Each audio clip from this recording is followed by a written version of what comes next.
Issues మీకు తెలియజేయడం జరిగింది. ముఖ్యంగా మన కుత్బుల్లాపూర్ ప్రాంతంలో మరి ఈ యొక్క ప్రాంతం అంతా కూడా కార్మికవాడ, అదేవిధంగా మరి ఇక్కడ ఉన్న కాలేజీలలో చదివే విద్యార్థులు కూడా వారి యొక్క తల్లిదండ్రులు మరి ప్రైవేట్ కంపెనీలో ఉద్యోగాలు చేసిన వారి యొక్క పిల్లల భవిష్యత్తు బాగుండాలని చెప్పి మరి వారు చూజ్ చేసుకొని ఏ కాలేజీ అయితే బాగుంటుంది, మరి ఒక మా అమ్మాయి భవిష్యత్తు బాగుండాలి, మా అబ్బాయి భవిష్యత్తు బాగుండాలి అని చెప్పి ఎంతో కష్టపడి మిమ్మల్ని యొక్క ప్రైవేట్ కాలేజీలో చదివించడం జరుగుతుంది. మరి మీరు కూడా ఒక ఛాలెంజ్, ఒక స్ఫూర్తిగా తీసుకొని మరి మీకు ఒక కాన్సెప్ట్ అనేది పెట్టుకొని ముందుకు పోయినట్లయితే మీరు విజయవంతమవుతారని చెప్పి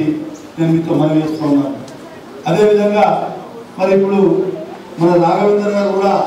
మరి చాలా ఈ యొక్క కాలేజీల మరి యొక్క ప్రసంగం చాలా ఎంతో 2 hours 3 hours దాకా కూడా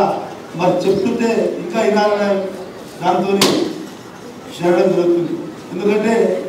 మరి ఈ యొక్క మనకు భవిష్యత్తు ఏ రకంగా బాధ వేసుకోవాలో మరి చూపించే పెద్దలు వాళ్ళంతా కూడా మరి వారు చెప్పేటప్పుడు మీరందరూ కూడా శ్రద్ధగా కూడా మంచి పేరు తెచ్చే విధంగా మీరు ముందు పోతారని చెప్పి నేను మనవి చేస్తూ మరి ఎప్పుడు వచ్చినా మనకి కాలేజీ ప్రోగ్రామ్ 2 సార్లు రావడం,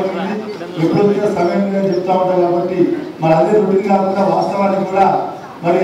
ఇంకొక 2 ప్రోగ్రామ్ ఉంది కాబట్టి